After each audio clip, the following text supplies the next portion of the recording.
ભાઈઓ અને બહેનો, પટેલ સમાજના બધા ભાઈઓને મારા જય શ્રી કૃષ્ણ. આજે સિત્સરમાં આપણું ભર્યું 125 વર્ષની ઉજવણીનો ઉત્સવ ચાલી રહ્યો છે, ત્યારે મારે સમાજને એક સંદેશ આપવો છે કે હું 84 વર્ષનો છું, પણ 84 વર્ષનો યુવાન છું.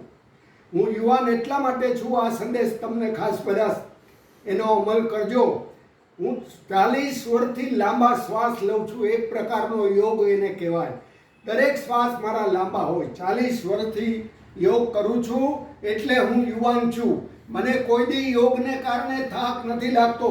24 કલાક અમેરિકાની ટ્રાવેલ કરી હોય તો ફ્રેશ હોઉં, ઉતરું તો.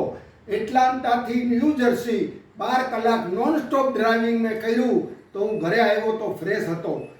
મુંબઈથી અયોધ્યા જાઉં, 24 કલાકની ટ્રેનમાં સફર કરું, ત્યાં ઉતરું તો હું ફ્રેશ હોઉં. એટલા માટે આ યોગનો પ્રતાપ છે. તો આ વાતનું મહત્વ સમજજો. બીજી વાત, મારા દાંત 84 વર્ષે આવા છે. 60-70 વર્ષે દાંત લોકોના મંડે પડવા. કોક ભાગ્યશાળી હોય એના જ દાંત સારા હોય, પણ મારા દાંત 84 વર્ષે એવા ને એવા છે. એટલા માટે કે પટેલ બોર્ડિંગમાં 70 વર્ષ પહેલાં ગોંડલ પટેલ બોર્ડિંગમાં મને કહેવામાં આવ્યું કે કાંઈ પણ મોઢામાં નાખો, કોગળા કરી નાખો. હું દિવસમાં જેટલી વાર ખાઉં 3-4 વાર કોગળા કરી નાખું અને મારા દાંત ચોખ્ખા રાખું. એટલે મારા 84 વર્ષે દાંત એવા ને એવા છે. આજના છોકરાઓને આપણી જેટલી સંસ્થાઓ છે, બોર્ડિંગો જેમાં છોકરાઓ ભણે છે, સ્કૂલોમાં, એને બધાને તમે સંદેશ આપો કે મોઢામાં કાંઈ બી નાખો, કોગળા, દાંત ચોખ્ખા રાખો, કોગળા કરી નાખો.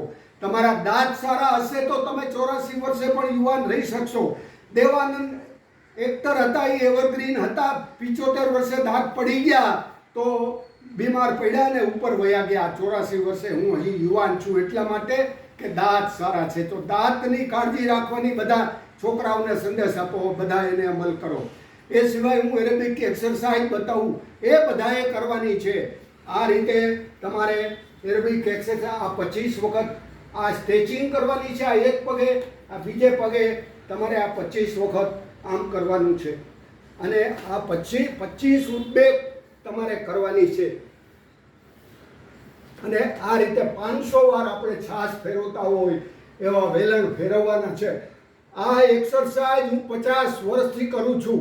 તમારે એક્સરસાઇઝ જીવનમાં જરૂરી છે. હું વોલીબોલનો ચેમ્પિયન છું. વોલીબોલ 9 કલાક વોલીબોલ રમ્યો હું વર્જિનિયામાં 6-7 વર્ષ પહેલાં, નોન સ્ટોપ 9 કલાક.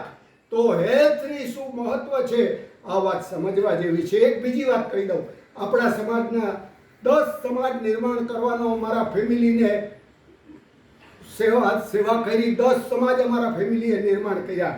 મોટી માળની હાઈસ્કૂલ, મોટી માળનું હવેલી, જૂનાગઢના બધા સમાજ, પટેલ સમાજ, ફળદુવાડી, RS Kalariya medium English school, કોલેજની હોસ્ટેલ, બધું મારા સમાજે નિર્માણ કર્યું.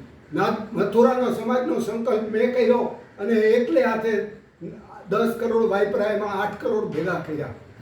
આ રીતે હજી મારે અયોધ્યામાં પણ હું સંકલ્પ કરીને અમેરિકાથી આવ્યો, જયરામ બાપાને વાત કરી.